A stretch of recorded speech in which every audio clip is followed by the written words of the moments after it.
Hello everyone, welcome back to our channel How to Tutorials. In today's video, we're going to see how you can delete your Google Authenticator codes. Well, it is a very easy and simple process, so let's dive right into it. So the first thing that you have to do is simply just open your Google Authenticator. And after opening it, here you can see these are the codes. And in order to delete it, you're simply going to swipe left just like this.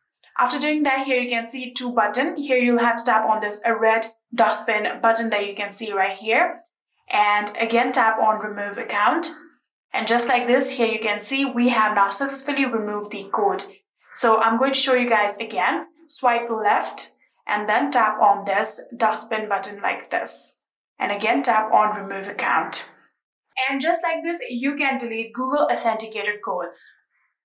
And yeah, that is it. I hope this video was helpful to you guys. If it was, please do not forget to hit that subscribe button and like our video. Thank you so much for watching. See you in the next.